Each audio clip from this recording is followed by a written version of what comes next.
हाँ वो भी थोड़ा देर से स्टडी क्या निकालना है, वही निकाल के हाँ निकाल के रख दो तो दिक्कत नहीं। चलो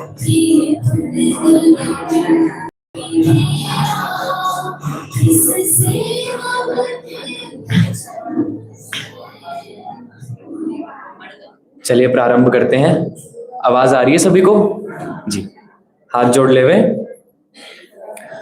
नमो अर्हन्ताणं नमो सिद्धाणं नमो आयरियाणं नमो वज्झायाणं नमो लोये सवसाहुनं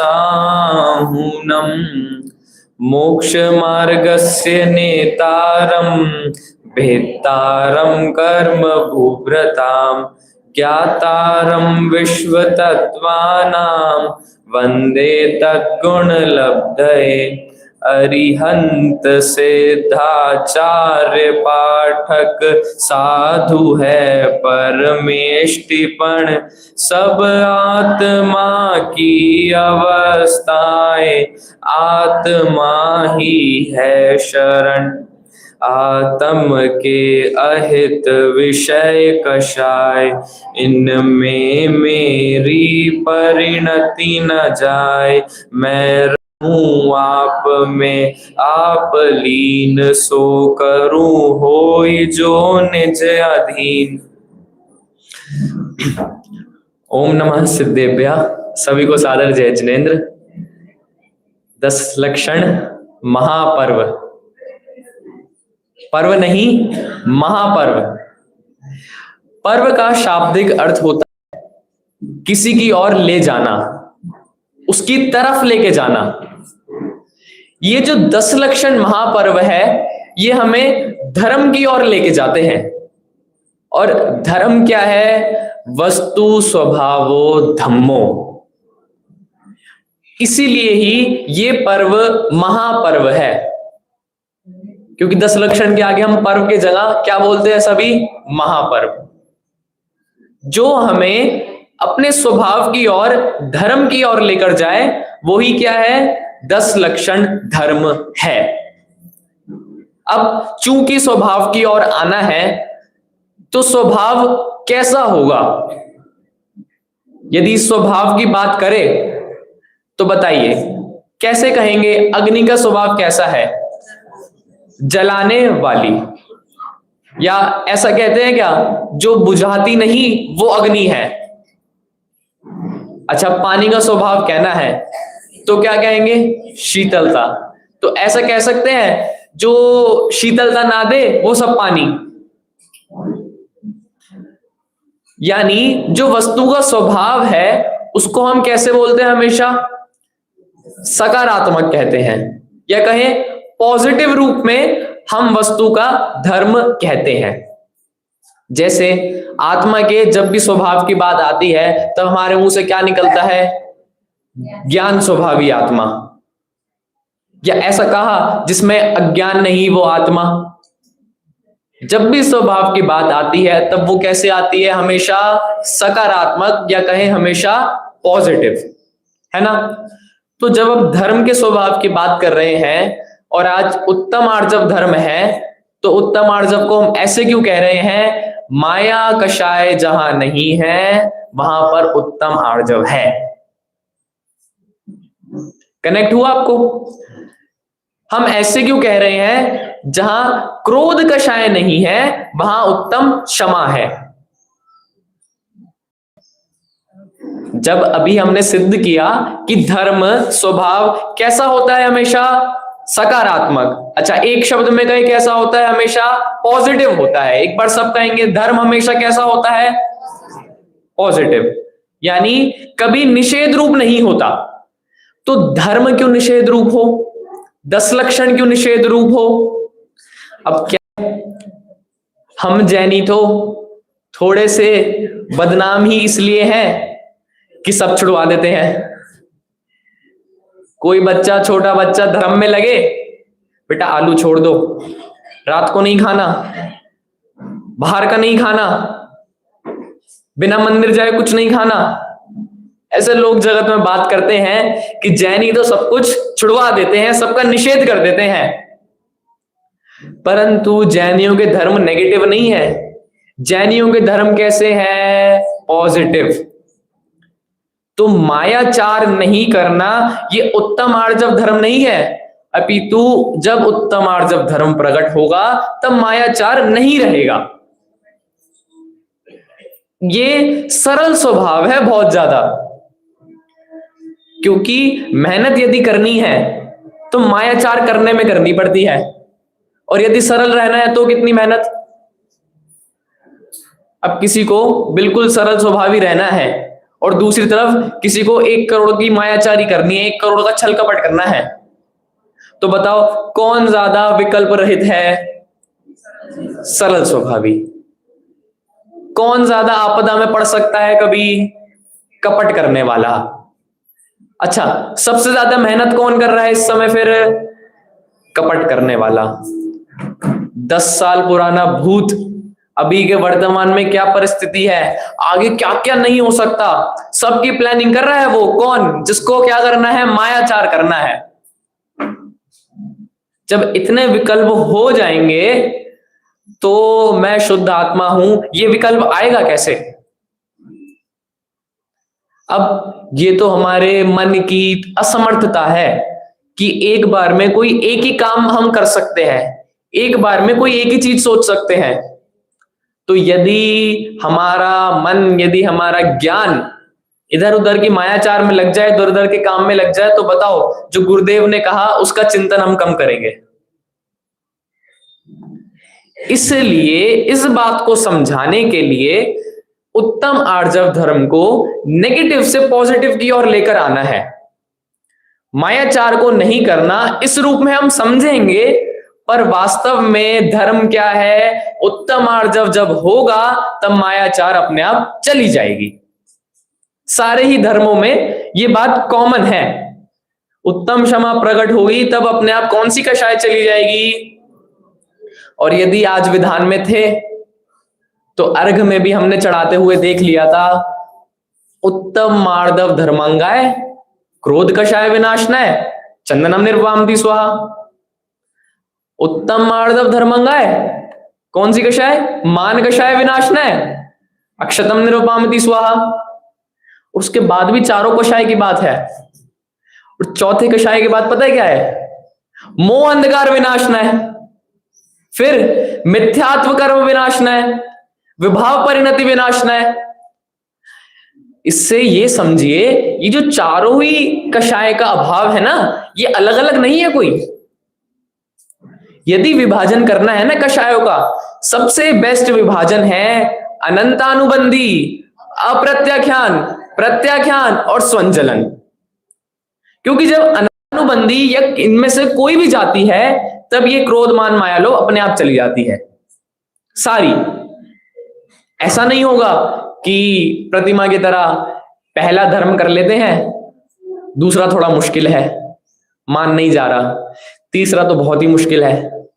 अब बिजनेसमैन बैठे हैं, बिना मायाचार के कैसे बिजनेस होगा? इस बात को ध्यान रखना, ये वाली लाइन को, बिना मायाचार के कैसे कर पाएंगे? एक दुकान पर गए, एक दुकान पर, कपड़े की दुकान पर कपड़ा लेने गए, वहां पर 3 लोग थे, तीनों लोग कपड़े बेच रहे थे। अब लंबी सी दुकान थी तो एक साइड में, एक बीच में, कोने में वो फैले रहते हैं। आप कपड़े लेने गए हैं तो ऐसे 3 लोग उस दुकान पर थे। अब मेरे जैसा सज्जन व्यक्ति गया कपड़े लेने, पहले भैया के पास गए, कुर्ते के लिए मुझे एक व्हाइट कपड़ा चाहिए बढ़िया वाला, आप तो बताओ कितने का है, पैसे की दिक्कत मत समझो, बढ़िया वाला देना। अरे पंडित जी ये है ना 500 रुपए मीटर का, ये लो बढ़िया, चमकोगे आप। नहीं चलो ठीक है, ठीक ठाक है। तो थोड़ा टहलते टहलते मैं आगे चला गया। बीच वाले के पास। क्या लेने आया पंडित जी? कि व्हाइट कपड़ा चाहिए, पैसों की चिंता मत करो, सबसे बेस्ट वाला दिखाओ। अब वो वहीं गया, वही वाला उठा के लाया और कहता पंडित जी 1000 रुपए मीटर। अच्छा 1000 रुपए मीटर, ठीक है। फिर थोड़ा सा मैं और आगे गया, आखिरी वाले के पास। क्या लेने आए हैं? अरे कुर्ता सिलवाना है, पैसे की दिक्कत मत करो, अच्छे वाला कपड़ा दिखाओ, सफेद बिल्कुल। अब जो वो कपड़ा जो कोने में था ना, वो बीच में आ गया, तो वो वही बीच वाला उठा के पंडित जी 1500 रुपए मीटर ले जाओ अभी। ऐसा कपड़ा है, आप धोगे ना इसकी चमक नहीं जाएगी, प्रेस करने की जरूरत नहीं पड़ेगी। अब जब ऐसा देखा कि तीनों ही जो बेचने वाले एक सामान को बेचने वाले हैं उनमें ही सरलता नहीं है, तो बताओ उसकी दुकान कितनी चलेगी। तो ऐसे ही जब मन में, वचन में और काया में सरलता नहीं है, तो बताओ आपका ये जीवन कैसे चलेगा। वो उन 3 लड़कों से मन वचन काया लेना, मन में कुछ और, वचन में कुछ और, काया में कुछ और। ये हम मायाचार का स्वरूप समझते हैं। आपके सबके सामने श्लोक आ गया, छंद आ गया। कितनी बार पढ़ लिया ये वाला छंद? ये जितनी उम्र हो गई उससे 10-20 बार एक्स्ट्रा ही पढ़ लिया होगा। चलिए साथ में एक बार पढ़ेंगे। दिख रहा है आपको आत्मन वहां पर? चले साथ में। कपट न कीजे कोई, चोरन के पुर ना बसे, सरल स्वभावी हो,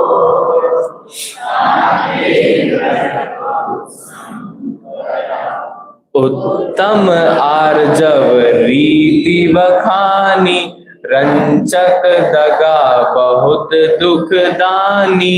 मन में होए सो वचन उचरिए, वचन होए सो कर्म सो करिए। करिए सरल तिहु जोग अपने, देखन रमण आरसी, मुख करे जैसा लगे तैसा, कपट रीति आरसी, नहीं करे कर्म बंध विशेषता,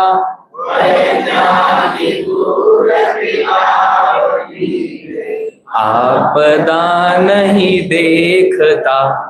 पढ़ तो लिया, अर्थ भी समझ आ गया, सरल हिंदी है, परंतु इसका भाव भाषण नहीं किया। देखिए क्या कह रहे हैं, कपट न कीजे कोई, कोई जन कपट मत करो, चोरन के पुर ना बसे। पुर यानी नगर, चोरों के नगर नहीं बसते।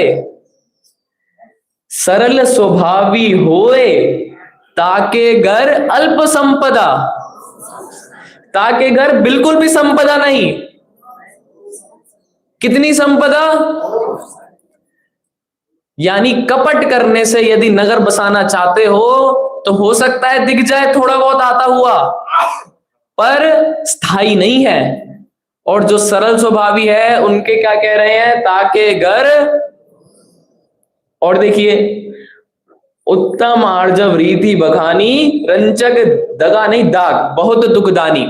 ये जो उत्तम आर्जव है ना, इसकी रीति बड़ी न्यारी है।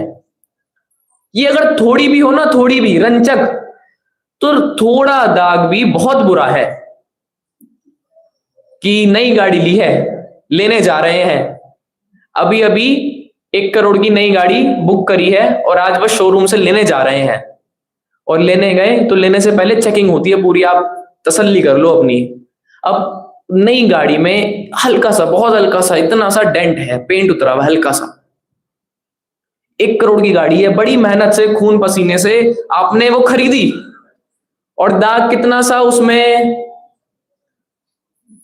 तो भी बर्दाश्त नहीं होगा।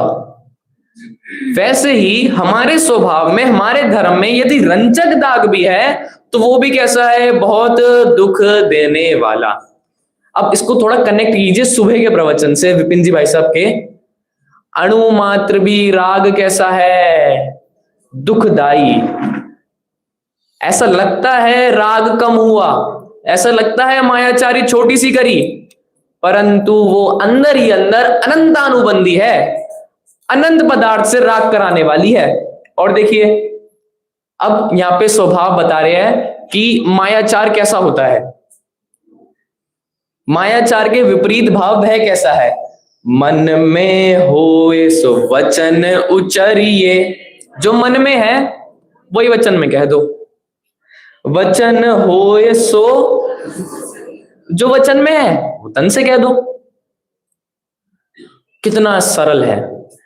आत्मन, जो आपके मन में है वही वचन में कहना है, वही मुंह से बोलना है, और जो आपने मुंह से बोला वही करके दिखाना है। कितना सरल है।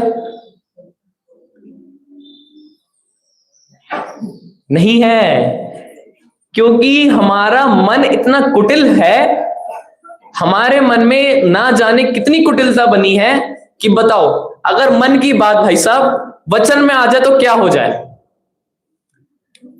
अभी कोई सुबह सुबह आपको 6 बजे उठा दे कि एक बार उठना, बताना मैं कैसा लग रहा हूं, अभी नहा धो के तैयार हुआ हूं, और तो मन में क्या होगा और वचन में क्या आएगा। अरे अच्छे लग रहे हो, जाओ सोना दो अभी। और वचन में जो कह दिया यदि वो काया में आ जाए, जगत में ऐसे कोई माता पिता नहीं हुए जिन्होंने कभी अपने बच्चे को वचन में कुछ गलत ना कहा हो, कभी ये ना कहा हो तू तो बिल्कुल नालायक बेटा है, जा निकल जा घर से बाहर। मैं कह दिया, अब बताओ काया से करें क्या, निकाल दिया जाए क्या। आप लोग मना कर रहे हो, धर्म है ये। जो मन में है वो किस में करना, जो वचन में है वो किस में करना, तो धर्म है ये, करना चाहिए। जो मन में है, दूसरों के लिए बुराई मन में है, वचन में कह दो। वचन में कह दिया, तन से भी कर दो। मैं नहीं कह रहा हूं, लिखने वाले कह रहे हैं। आप सबने ये पूजन करी ना, सरल हिंदी में लिखी है ना, इसका कुछ और मतलब आ रहा है क्या आपको कुछ और। यही तो है, मन में होए सो वचन उचरिए, वचन होए सो तन सो करिए। यही तो समझ आ रहा है इससे। जो मन में है वचनों में कह दो, जो वचन में है वो काया से कर दो। अच्छा एक बात बताइए, कितने पाकिस्तानी ऐसे होंगे जिनको इंडिया के लिए मन में गुस्सा ना हो।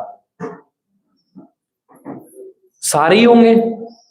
सबके मन में बात आ रही है कि इंडिया का कभी भला ना हो जाए। अब मन में सोचने वाले कितने, मान लीजिए सारे, वचन में कहने वाले कितने, थोड़े, काया से करने वाले कितने, 2-4, जिन्होंने कर भी दिया। अब कल्पना कीजिए, जितनों ने मन में सोचा यदि उतने ही वचन में कर दे तो, और जितनों ने वचन में कह दिया उतने ही काया से करने लगे तो संसार कैसे चलेगा। अच्छा और भी बात है, ऐसा कोई पुरुष, ऐसा कोई स्त्री, ऐसा कोई जन नहीं है हम में से जिनके मन में किसी ना किसी के लिए कभी गुस्सा ना आया हो, कभी द्वेष ना आया हो, या कभी राग का भाव भी ना आया हो। पर जरूरी थोड़ी है कि हम उसे वचन में कह दें, जरूरी थोड़ी है उसे काया से कर दे। तो अब ऐसे में मेरा धर्म कैसे हो। अब पंडित जी आपने ही कहा था सारे धर्म साथ में होंगे, ये मैं तो सोच रहा था क्षमा मार्दव कर लूंगा, आर्जव छोड़ के शौच कर लेता, परंतु ऐसा भी कोई व्यवस्था नहीं है। तो ये पंक्ति लिखी क्यों है। इस पंक्ति से ये कह रहे हैं अपने मन को भी इतना पवित्र कर दो कि वचन में भी वह बात कह सके, और वचनों को इतना पवित्र कर दो कि काया से भी करे तो लोग तारीफ करें। और वास्तव में ये जो 10 धर्म बताए ना, ये उत्कृष्ट रूप से मुनिराजों के लिए कहे हैं। अब मुनिराजों के तो दिन रात आत्मा का चिंतन, मृदु संभाषण में वही कथन, निर्वस्त्र दिगंबर काया से भी प्रकट हो रहा अंतर्वत। क्या है? चिंतन किसका है मन में? दिन रात आत्मा का चिंतन। फिर कथन में, मृदु संभाषण में भी वही कथन। जो मन में सोचा, आत्मा का दिन रात चिंतन किया, तो वचनों में भी क्या निकला? वही निकला। और अब कर रहे हैं, काया में कर रहे हैं तो निर्ग्रंथ हो गए। इससे ज्यादा और क्या आपको काया दिखाए? मैं तो और किसी का उदाहरण नहीं लेता। आप सब तो, जिन्होंने, सबने, शायद 50 या 60% लोग जो यहाँ बैठे हैं, सबने गुरुदेव को देखा है ना? एक बार उपस्थिति देंगे किस किसने देखा था कभी ना कभी बचपन में? हाँ, आप लोगों को तो बचपन ही था, वैसे ही बचपन, ठीक है। उनकी जो वाणी में बात आती थी, वही बात वो अपनी काया से झलकाते थे। ऐसा आपको कभी नहीं लगेगा कि प्रवचन में तो कह दिया भगवान आत्मा, और काया से कुछ नहीं कर रहे, काया से घास पे चल गए, काया से बिना छना पानी पी लिया। ये कैसे हुआ? कि मन में ही जो बात है वही यदि वचन में आए और वही काया में आए, तो मन को इतना निर्मल कर दो कि उसमें कोई और स्थान न रहे। अरे मन को आत्मा से भर दो ना, मन में आत्मा ही आत्मा भर दो, तो वचनों में क्या निकलेगा? काया में क्या होगा? अब जैसे आप सब लोग बैठे हैं, मैं किसी से पूछूं भाई साहब आजकल क्या चल रहा है, तो जो सीए होगा वो कहेगा भाई साहब टैक्स बढ़ गया बहुत। महिलाओं से पूछो आजकल क्या चल रहा है, कुछ नहीं, वो उसकी शादी हो गई, उसका घर टूट गया, ऐसा हो गया। पीछे किसी व्यापारी से पूछो भाई साहब आजकल क्या चल रहा है, अरे पूछो मत, कपड़े का रेट इतना बढ़ गया, इसका रेट इतना बढ़ गया। बच्चों से पूछो आजकल क्या चल रहा है, कुछ नहीं, मैथ्स का पेपर है कल, उसकी तैयारी चल रही है। एक ही प्रश्न, सबके वचन कैसे अलग अलग? क्यों? क्योंकि सबके मन में जो चिंतन निरंतर चलता रहता है, वो ही कैसे निकलता है? वचन में निकलता है। और वही फिर काया रूप भी वही काम होता ही होता है। तो इसका सॉल्यूशन क्या? कि अपने मन को ही इतना पवित्र कर दो, आत्मा से भर दो, तो वचन और काया में भी वही निकले। इस प्रकार का उत्तम मार्दव धर्म का स्वरूप है। और क्या कह रहे हैं यहाँ पे? करिए सरल तिहु जोग अपने, देख निर्मल आरसी। देखिए, करिए सरल तिहु जोग, जोग यानी योग, मन वचन काय, अपने तीनों मन वचन काय को सरल कर दो, निर्मल। अब ये आरसी यानी होता है अंगार। ये अंगार, जैसे अंगार है ना, जब वो बुझ जाता है तो काला काला लगता है, ऐसा नहीं लगेगा वो जल रहा है। और यदि आप उसको छू लो तो उसके अंदर अग्नि होती है और वो जला देगी। बाहर से कैसा है? बुझ गया, और अंदर अभी भी क्या है? अग्नि। वैसे ही बताया मन वचन काय में भी ऐसी कुटिलता ना कीजिए। मुख करे जैसा लखे तैसा, जैसा मुख करे वैसा ही काया में करो। कपट से राग मत करो, और नहीं लहे लक्ष्मी, लक्ष्मी ना रहे साथ में। कब? अधिक छल करी। अच्छा, आप लोगों ने 5 समवाय का नाम सुना है क्या? पक्का सबने सुना है 5 समवाय का नाम। कोई भी कार्य हो रहा है तो कितने समवाय से होगा? 5 से होगा? ऐसा तो नहीं है। दोबारा पूछता हूं, समवाय कितने होते हैं? आत्मन, 5 समवाय कितने होते हैं? 5। तो काम कितने समवाय से हो रहा है? 5 समवाय से। यदि मैं पुरुषार्थ पूर्वक कपट करने का प्रयास भी करूं, उस रूप निमित्त भी इकट्ठे कर लूं, सभी को बहका के, सभी को पैसे खिला के, सभी को वो करके, तो भी पता चले भवितव्यता में उल्टा होना हो, कुछ और उपादान अटक जाए, कुछ और चीज 5 समवाय में अटक जाए, तो क्या काम हो पाएगा? और दूसरी तरफ अपना बढ़िया काम कर रहे हैं, सरल स्वभावी है, घर से निकाल दिया। वही बार बार ख्याल में आता है वसुदेव का उदाहरण, घर से भाग गए बिना पैसों के, और जहां जा रहे हैं वही सारे काम, वही सारी धन संपदा आ रही है। कि उन्होंने क्या छल किया क्या? उन्होंने क्या कोई झूठ बोला था क्या? परंतु फिर भी ये जो आपको बाह्य सामग्री दिख रही है, ये कैसी है? ये कर्म जनित है। ये आपके साथ तभी तक है जब आपका कर्म है। इससे एक बात याद आई, आत्मानुशासन ग्रंथ है ना गुणभद्राचार्य का, उसमें लिखा वस्तु की आयु कितनी है। आपके आसपास जितनी वस्तुएं हैं, आपकी स्त्री, आपके बच्चे, आपके माता पिता, आपका घर, आपकी गाड़ी, जितनी भी चीजें हैं, ये कब तक आपको सुख देंगे? कहा जब तक कर्मोदय है। जब तक जिस पर्टिकुलर चीज का कर्मोदय है वो तभी तक आपको सुख देगा। बड़ी मेहनत से 20 साल पहले एक घर खरीदा था, कहां पे? गांव में। अब शिफ्ट हो गए कहां पे? शहर में। तो जो 20 साल पुराना घर है ना, जो पहले सुखदाई लग रहा था, अब बार बार उसकी रेनोवेशन करानी पड़ती है, हाउस टैक्स भरना पड़ता है, हर 15 दिन में, 1 महीने में उसकी सफाई करानी पड़ती है। आए दिन कॉल आते हैं कि बेच रहे हो क्या, बेच रहे हो क्या। तो जो पहले सुखदायक था, अब वो कैसा हो गया? दुखदायक। इनकी आयु कितनी, कब तक ये सुख देंगे? कि जब तक कर्मोदय है। तो यदि हम छल कपट से कुछ भी चीज हासिल करने का प्रयास भी करें ना, तो वो कभी सार्थक होगी जब कर्मोदय होगा। यानी सरलता से रहे तो अपने आप सारी चीज क्रमबद्ध अनुसार हमें प्राप्त हो जाएगी। दादा तो कहते हैं समय से पहले और किससे अधिक? आवाज नहीं आ रही। किससे अधिक? भाग्य से अधिक। कपट कोई क्यों करता है?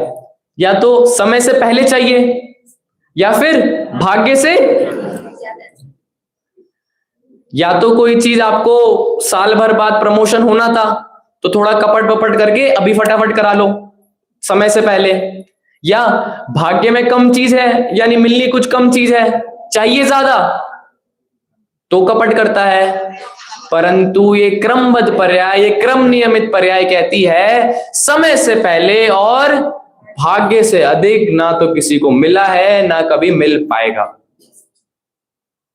भाई सब चेहरे उदास हो गए सबके, क्योंकि क्या कह दिया? टाइम लगेगा, और ये भी कह दिया ज्यादा नहीं मिलेगा। तो क्रमबद्ध पर्याय ये भी कहता है कि भाग्य से कम और समय से अधिक लेट नहीं होगा। जिस समय मिलना होगा उससे लेट नहीं होगा, जितना मिलना होगा उससे 1 रुपया कम नहीं होगा। अब थोड़ा थोड़ा मुस्कुराहट आई है सबके चेहरे पे, क्योंकि पहले कह दिया था कम मिलेगा, टाइम से मिलेगा, देर से मिलेगा। अरे जिस समय मिलना होगा उसी समय, और जितना मिलना होगा उतना ही मिलेगा। तो छल कपट करने का कोई कारण मुझे नजर नहीं आता। ये मायाचार का बहुत स्थूल रूप था, जो क्रिया रूप करने का था, जो बार से कथन करना पड़ता है कि मन में हो वही वचन में कहो, वही काया में कहो। परंतु आप सबसे एक प्रश्न है, क्या जो सिद्ध गति में जीव बैठे हैं उनको उत्तम आर्जव धर्म है या नहीं है? सोच लो। जो सिद्ध परमेष्टि ऊपर बैठे हैं उनको उत्तम आर्जव धर्म है या नहीं है? ऑप्शन ए है, ऑप्शन बी नहीं है, ऑप्शन सी थोड़ा थोड़ा है, ऑप्शन डी हमें क्या करना? तो बताइए कौन सा ऑप्शन लॉक किया जाए? सिद्धों के उत्तम आर्जव धर्म है या नहीं है? है? लॉक कर दें? ठीक है, बिल्कुल सही। अब सिद्धों के मन वचन काया है या नहीं है? फिर से ऑप्शन दे देता हूं। ऑप्शन ए है, ऑप्शन बी नहीं है, ऑप्शन सी थोड़े बहुत है, ऑप्शन डी हमें क्या करना। सिद्धों के मन वचन काय है कि नहीं है? नहीं है। और उत्तम आर्जव धर्म, तो उत्तम आर्जव धर्म क्या कहता है? मन वचन काया में जो है वो कह दो। और सिद्धों के ना मन है ना वचन है, काया है, तो उत्तम आर्जव धर्म कैसे हुआ? अच्छा हाँ, सब यहाँ पे पढ़े लिखे हैं। तो जो उत्तम आर्जव धर्म है, स्थूल रूप से कहा जाता है मन वचन काय की एकता, परंतु वास्तव में उत्तम आर्जव धर्म तो आत्मा का स्वभाव है, आत्मा का धर्म है। कैसा धर्म? कि स्वभाव को सही जानना, स्वभाव का सही कथन करना और स्वभाव का सही आचरण करना। चलिए, मायाचार, सुबह भी उदाहरण दिया था एक दर्पण का। दर्पण में आपने देखा चेहरे पर गंदगी लगी है। हृदयांश, आपके चेहरे पे गंदगी लगी है, यहां पर आपने शीशे में देखा, तो बताओ क्या साफ करोगे? चेहरा साफ करोगे कि शीशा साफ करोगे? चेहरा, पक्का। अब कोई शीशा साफ करे तो किसकी गलती? उस आदमी की या शीशे की? आदमी की। कितने साल के हो आप? 10। हो गया सम्यक दर्शन फिर तो।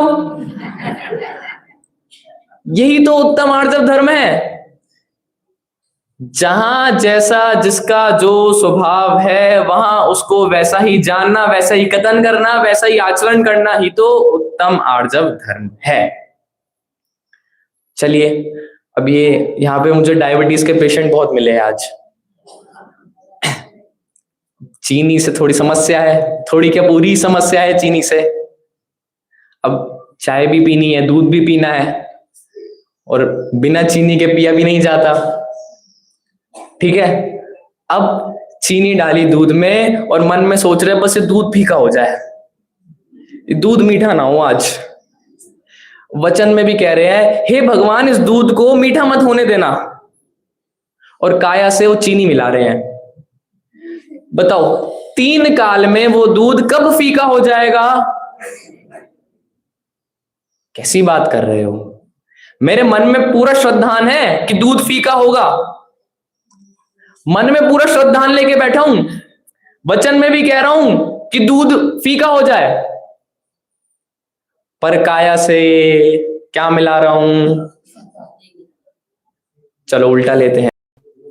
अब यहां पर थोड़ा प्रयोग मैंने पिसी हुई चीनी का भी देखा, तो पहले दिन तो मैं कंफ्यूज हो गया चीनी है या नमक है। तो अब किसी को डायबिटीज नहीं है, अब उसको पीना है मीठा दूध, अब पिसी हुई चीनी की जगह उन्होंने क्या उठा लिया? नमक। ठीक है, अब उसे क्या लग रहा है? वो क्या है? चीनी।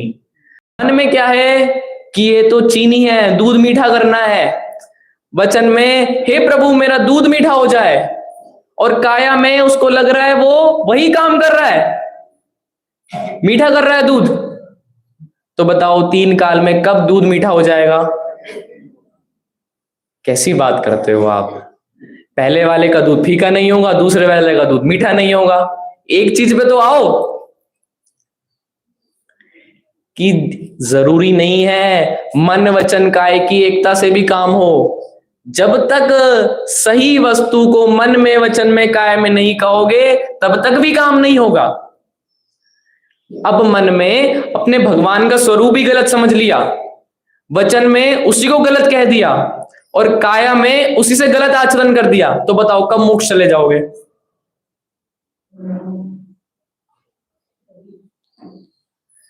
अथवा उत्तम आर्जव धर्म क्या है?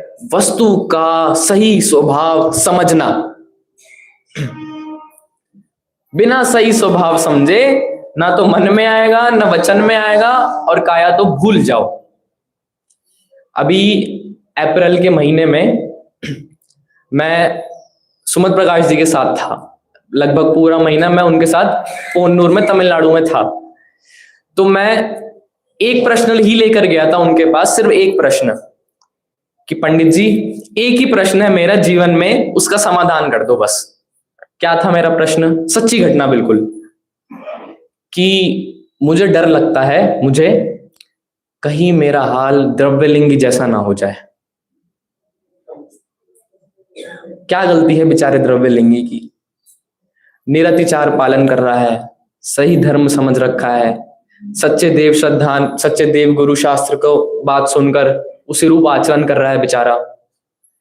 अब मैं भी तो वही कर रहा हूं, मैं भी सुन रहा हूं, समझ रहा हूं, भाव हो तो दीक्षा भी लूं, परंतु कहीं मेरा हाल इन द्रव्यलिंगी जैसा ना हो जाए, इस बात से मुझे बहुत डर लग रहा है, क्या करूं?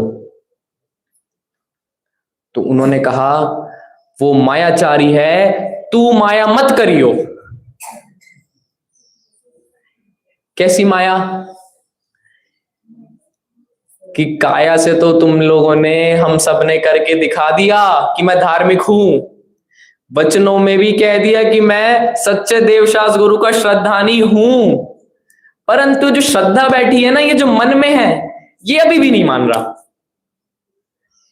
ये ही अभी निर्णय नहीं कर पाया कि मेरा सच्चा सुख सिर्फ मोक्ष में ही है। काया में पूरा क्रिया किया, 28 मूल गुण का निरतिचार पालन। अरे ऐसा लिखा शास्त्रों में कि खाल खींच के वहां पे मिर्च डाले तो भी आंख का एक कतरा लाल ना हो, ऐसा राग द्वेष को मंद कर दिया। 9वें ग्रह तक गए, बेचारे की क्या गलती? इतनी सी गलती कि मन वचन काया में एकता नहीं थी। मन में नहीं मान पाए कि मेरा स्वरूप कैसा है, मन में नहीं समझ पाए, श्रद्धा नहीं कर पाए, ज्ञान में कहने में आया, जान लिया, आचरण भी कर दिया। अच्छा, हमारे तो धर्म भी तो चल रहे हैं आचरण वाले, इन्हीं टाइम पे सबसे ज्यादा आचरण का पालन किया जाता है। तो ऐसा आचरण पाल लिया, काया में भी कहा, ओहो मैं तो भगवान आत्मा हूं, पर जैसे ही प्रवचन से अभी बाहर निकले, यदि मैं बोलूं ना संकित भैया को एक बार सबकी फोटो खींचो, सबकी एक एक करके, अभी वाली प्रेजेंट वाली, और फिर जिनवाणी सूत्र के बाद बाहर खींचो, और खींची ना तो उनको पहले वाली को और बाद वाली को आमने सामने रखे और आप ही को दिखाएं, तो ही समझ में आ जाएगा कि ये जो हमारी बात है अभी काया में तो हम कर रहे हैं, काया में और वचन में तो हमने मान लिया कि सही बात है, पर क्या जो स्वभाव की बात है ये हमने मन से स्वीकार करी या नहीं करी? अपने अपने में आप अपने ही मन में विचार कीजिए। मन में हो ये सो वचन उचरिए, वचन हो ये सो तन सो करिए। यही बात है, यही उत्तम आर्जव धर्म है कि जो स्वभाव है उसको भी मन में ऐसा दृढ़ कर लो कि वचन में बिल्कुल वही बात निकले और काया में भी वही हो। और यहां पर साधुओं की मुख्यता से ज्यादा बात है, क्योंकि वे कैसे हैं? आत्मा का चिंतन है वाणी में आत्मा। क्या है? आत्मा का ही चिंतन और वाणी में ही आत्मा। समरस में लीन हुए वाणी में आत्मा। लीन किस में है? उसी के रस में। आत्मा ही सार है, ये उनकी पुकार है, सुख शांति का ये बताया भंडार है।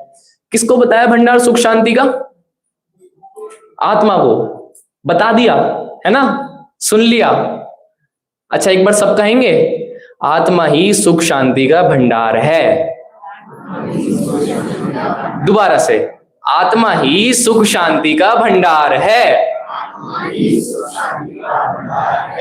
वचन में आया, मन में आया कि नहीं आया? मन में इस बात का श्रद्धान पूरी गारंटी हुई कि नहीं हुई?